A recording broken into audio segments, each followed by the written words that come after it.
Hi, I'm Linda Davis, a member of Anna Aspanis' creative team. I'd like to share how I'm using a relatively new product in Anna's store, the PSD Layered ArtsyTransfers. I love these transfers, so much in fact that I often wait for them to appear in the store before finishing a layout. They are just as versatile as the Artsy cards that are available in 3x4, 4x6, and 6x6 format for your project life pages. In Anna's previous video, Artsy Cards 1, she shared 4 strategies for using the Artsy cards, strategies that are also applicable to using the new ArtsyTransfers. You can find that video on Anna's YouTube channel. Today, I'd like to share one additional idea for using the new PSD Layered ArtsyTransfers on your project life or photo of the day layouts. I actually used the transfers on both sides of this 2-page spread that I created for my photo of the day book project. But today, I'm just going to share how I use them on the right side to create what you might call an artsy card by blending or layering the layers of an artsy transfer with my own photo. Let's get started. This is one side of the photo-inspired double template number 21. And if you look at, on the bottom right, if you look closely at my layers panel, you'll see I have only one layer clipped to the mask. And you may wonder how I did this. In this case, I worked with the photo as a separate file, and I've already imported that photo into Photoshop. First, I'm going to need to crop my photo to a smaller size so that it will work better with the ArtsyTransfers. To do that, I go up to Image, Image Size. I'm going to put in the dimensions 4 inches by 4 inches. I'm going to leave the resolution at 300 and click OK. I'm going to enlarge it just a little. And now, before I import before I move over the layers of the ArtsyTransfer, I'm going to duplicate this photo 3 times. And I'm going to turn off the top layer and highlight the second one because that's the place where I'm going to move the transfer layers over. Initially, when I started working with these transfers, it really helped me to move systematically so that I could get a better idea of how the layers worked together. Now let's move over. These are the transfers, the layers of the transfer from ArtsyTransfers Capture. It's number 2. And I'm going to click on the first one and shift click on the last one and then drag all of the layers over to my photo. Now I'm going to make it just a little larger. Actually, I need it a little smaller because I am going to resize it so that it is works a little better on my 4x4 card. About there, I think. Maybe just over a little bit. I'm going to click the check marked and accept the changes.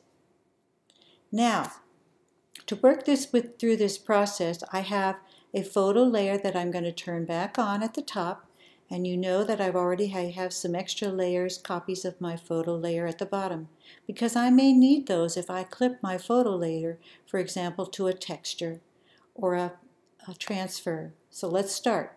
I'm going to move it down. I like that my photo underneath the art stroke, the spatters. Yes, I'm going to leave that.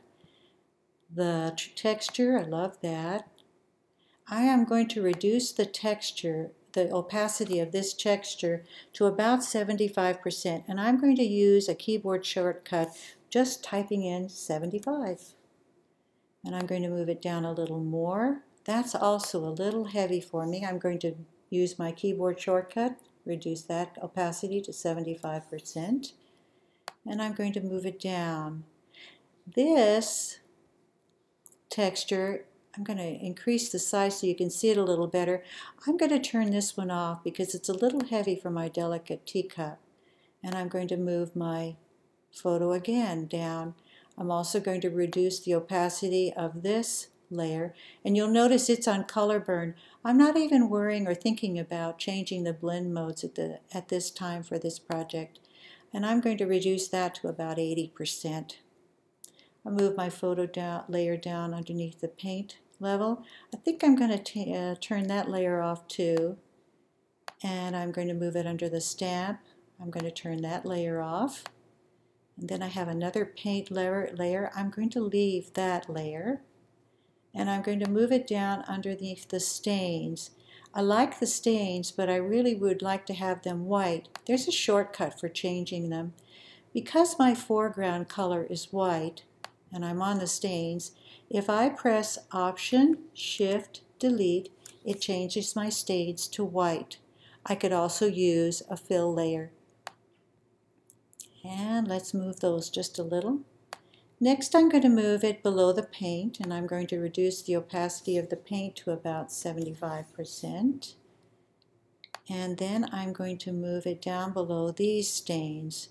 And I like the way that looks with my photo. And then there's another splatter. Oh yes, I want to leave those. Oops. But I want to move those splatters over just a little bit. Now I'm going to, there's a transfer just below this layer, and I am going to clip my photo to this transfer. I'm going to use the shortcut command, Option, Command G, and I'm going to undo that so you can see what happens. See the little icon that appears in my layers panel? Option, Command G, and that clips it to the layer. You can see part of it. Now I need to bring up another photo layer and put it right underneath. I'm also going to clip this photo layer to the paint layer below it using the same shortcut command, Option, Command G, and that clips it. I'm going to turn off these two green paint layers, and I'm going to move up my last photo layer to right here, and that finishes my my little photo card, my artsy card with my photo. When you're finished, there's a nifty set of key commands that will create a composite for you.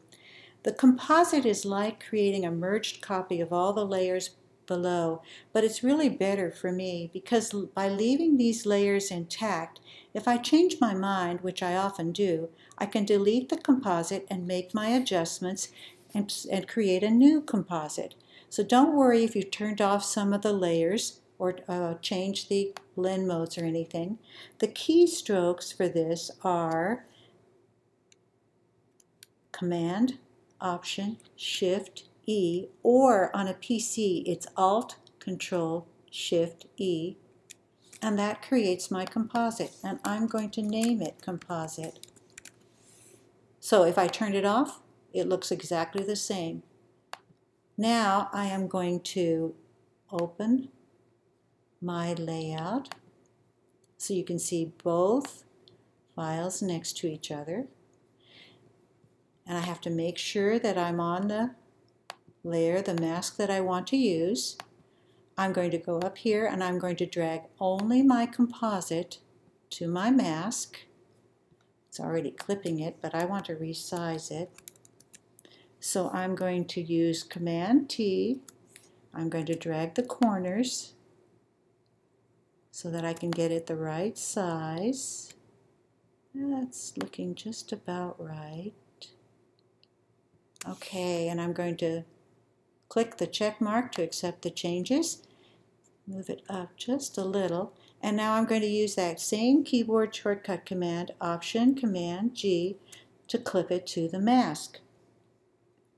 I usually save my edited file back into Lightroom so it resides right along with the original file. Then I can always go back if I need to make some changes. I hope you found this video helpful.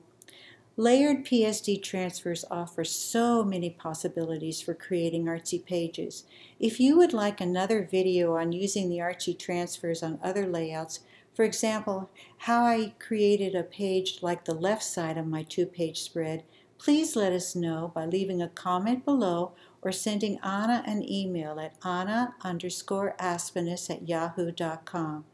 ArtsyTransfers are available in Anna's store under Elements and then Transfers.